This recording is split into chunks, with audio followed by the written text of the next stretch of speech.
have the brain capacity to write any more than that, because, I do have the day job and I do have kids and just trying to keep all of the details about a novel straight in my head would be too much to ask. So I'm just focusing on short fiction for now, and it's so far so good. Yeah. Okay, great. So with that then, in your very busy schedule, do you have like a set of time that you set aside to do writing on certain days, or how do you structure your day to allow you to get everything done that you need to get done? I am up really early in the morning. Most mornings I'm up by at 5, certainly by 5:30, unless I'm really wiped out, and then I will give myself, a morning to rest a little bit. But for the most part, especially weekends, because my family sleeps in a lot longer on weekends, that's a really good chunk of writing time. If I'm up before dawn, I can just sit there with a cup of hot tea and nothing but silence and just work. And it's glorious. And that really, I find sets the tone for the rest of the day. If I've gotten my own creative projects out of the way, then, it's a little bit easier to work on, other people's, stuff for work, just the, kind of the more, the stricter, demands of, working for an organization in marketing. So, just having that outlet for myself is really, really important. And then by evening, my kids are home. They want to spend time with me. I might do a little bit of my marketing, at that time. I might work on some images or a blog post or, some social media type of stuff. But generally the morning is my main writing time. Sure. What has been the number one thing for you that has helped your writing?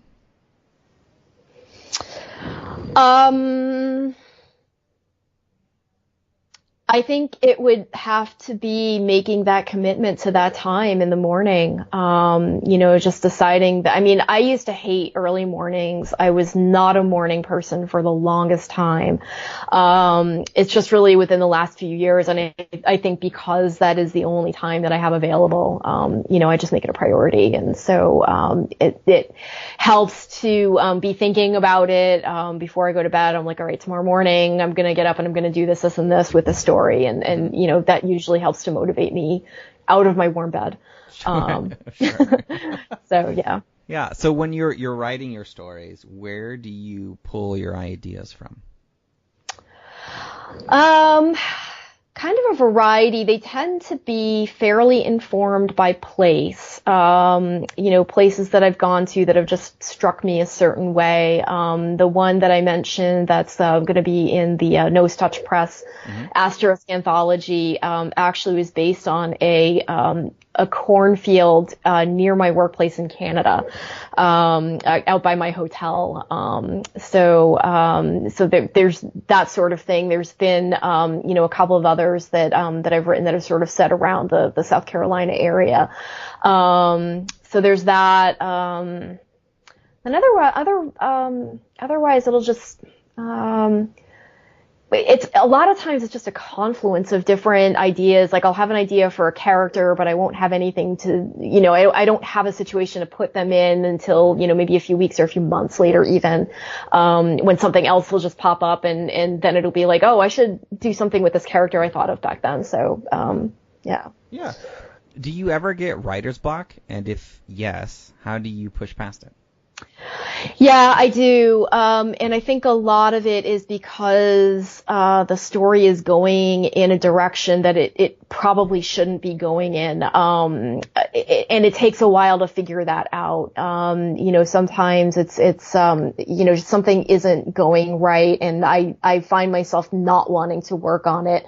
And then when that happens, I have to kind of nudge myself and remind myself, like, this is a signal that I've taken a wrong turn somewhere and I have to go back and look at the story again. And sometimes I have to lay it aside entirely and work on something different. That's happened a couple times. Actually the first novella that I wrote for the Running Wild, anthology, was a classic case of that. I started that years ago. Originally it was going to be crime fiction. It was going to be a detective story and I could never make it work right. I don't know why. But when I thought of it as a dystopia, suddenly just everything clicked into place, and I was able to write the whole thing and finish it successfully and have it published. So just sometimes it just takes thinking of a story in a different way, a different genre, or just, changing the setting or changing even just a character decision, at some point in the story. Mm-hmm.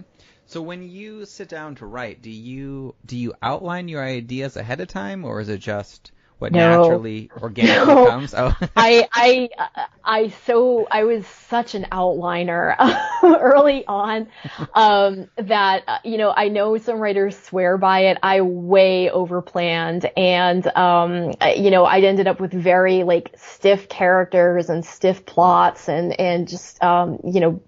Mm-hmm.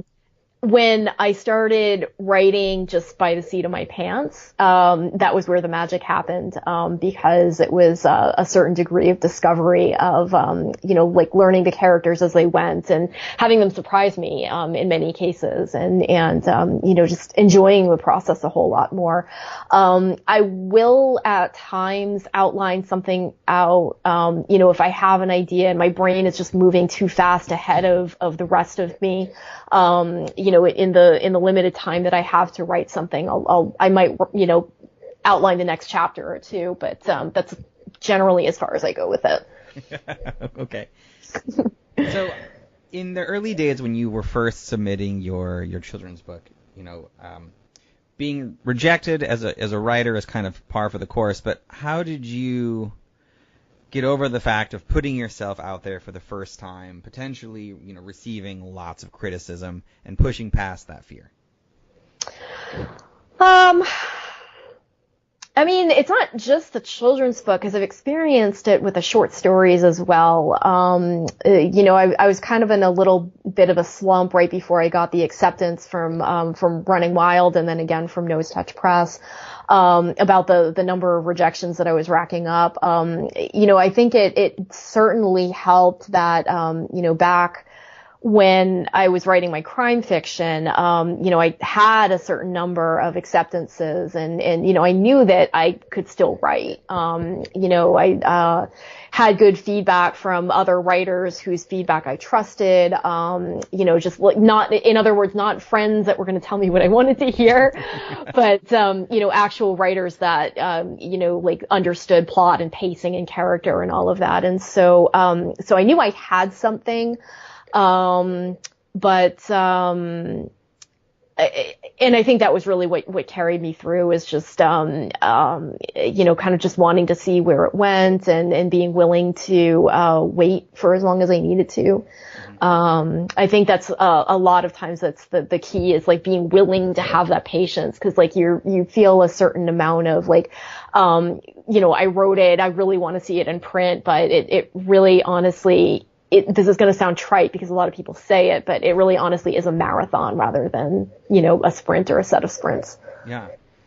Has your fiction writing affected your professional day job writing in any way?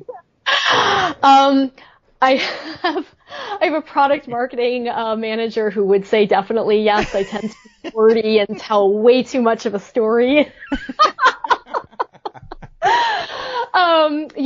I think, in that regard, so I've always found that fiction and nonfiction have actually informed each other really, really well. When I was freelancing, and I had to stick to a word count, I had, between 2,000 and 2,400 words that I had to stick to. And so, I learned editing and pacing and all of that. And then I was able to transfer that into my short stories and actually be able to successfully write short stories and have them be, fully realized, as a result of the freelancing. And then in turn being more descriptive in my article writing or in other regards. And so, especially when I'm telling something like a case study where it's the story of how a customer uses the product, I think it's definitely useful in that area, even if it is a little bit wordy at times. Sure. Excellent. So in your career, and everything that you've done, what would you say has been the best advice you've ever received? I think that it would have to be, I can't point to any one person that's ever given me this advice. I want to say that it's come from, multiple people and just sort of industry people, but it's just to find work that doesn't feel like work. I think that, when you feel the kind of resistance that sort of just drags you down and starts to feel like it's killing little pieces of your soul a bit at a time, then it's probably time to find something new.